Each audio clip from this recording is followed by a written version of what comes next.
let's talk about the DA. Now, the DA is the official opposition to the South African ruling party, which is the ANC, and the DA has had massive influence, especially over the Western Cape and areas such as Howick.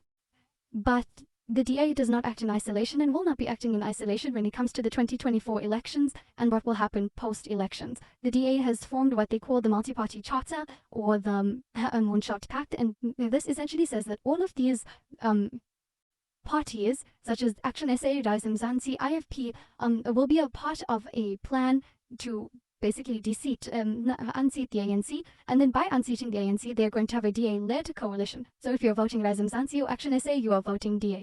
Parties, such as Action SA, Rise Mzansi, IFP, will be a part of a plan to basically First, we have the essential message of the DA manifesto. They start off with an entire, what you would call an expose on why the ANC is horrible, the ruling party is terrible, the ruling party has not done anything for South Africans, and they go on and on about this.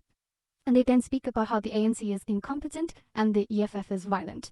Now, this gives very, very stark vibes, for lack of a better word, of Swart Gavaad and Roy Gavaad. Basically, the whole message that they're giving is if you don't vote for the DA, you're going to be voting for, and they use the words, Doomsday Coalition. Essentially saying that if you don't vote for them, you're going to be doomed because you're either voting for the EFF or you're voting for the ANC. And I really don't think it's a good tactic for a party to be focusing so much on other parties that they don't really say anything about themselves.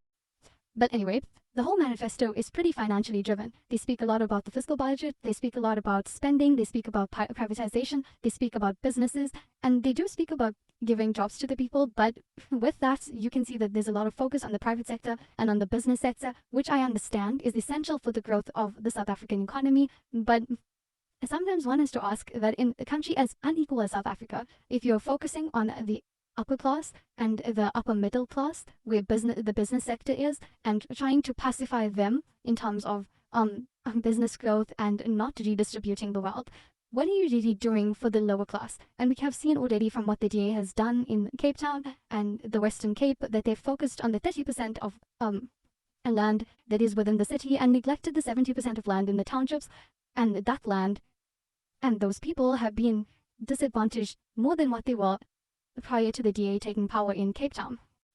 Then they speak about jobs and they emphasize that the jobs will not have a minimum wage in certain conditions and times in order to make it easier for employers to employ people and be able to build them up and give them experience. Now, I don't have a problem with internships, unpaid internships, but at the same time, are we giving unpaid internships to people that are still studying something and just need a bit of experience to put on their resume? Or are we giving it to most likely qualified individuals that deserve a livable wage?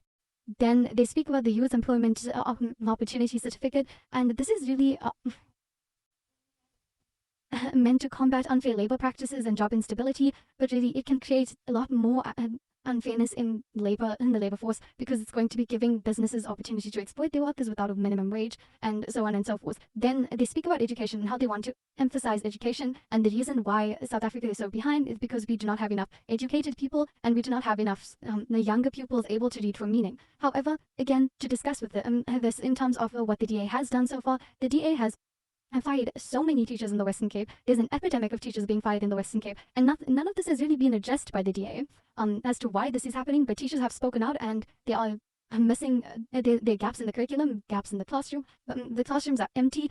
Really, there's chaos really in the Cape Town Education Department, and this has not been addressed by the DA. Apparently it had nothing to do with them, but it happened under them.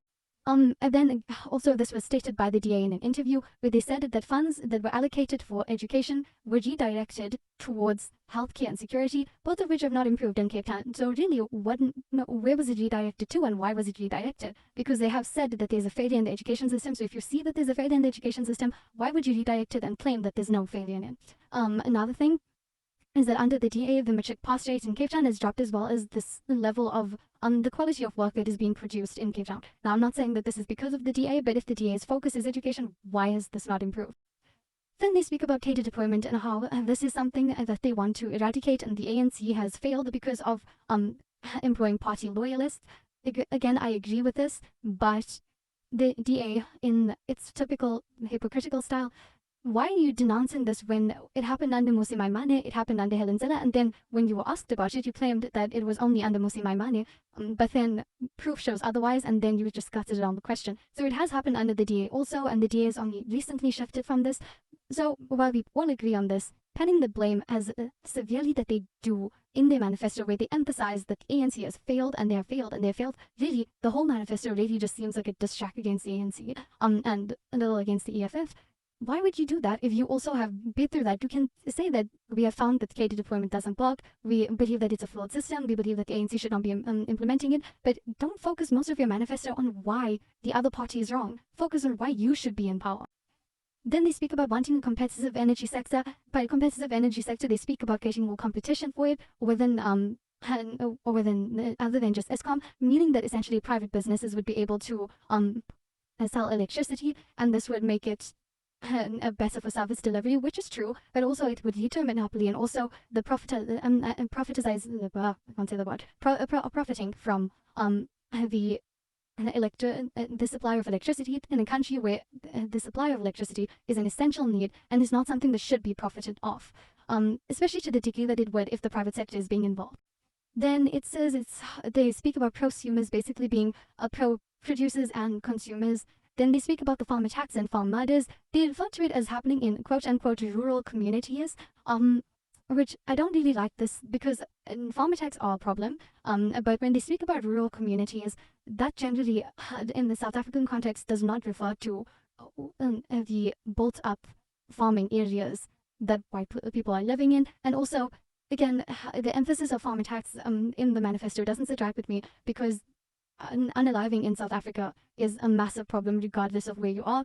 Just because most of the white population is living on farms, and farms are a place that have been targeted, that's probably the reason why white people are being unalived on these farms. I don't think it should have been emphasized so much. Then the next, they speak about reduction of crimes through certainty of punishment. Then they speak about increasing grants and then giving a job seekers grant. But then at the same time, they state that dependency on grants should be reduced and shame people for being dependent on grants and say that they would like to reduce grants. So, and then they also speak about the grant being dependent on certain factors. So they're a bit wishy-washy on their policy on grants here.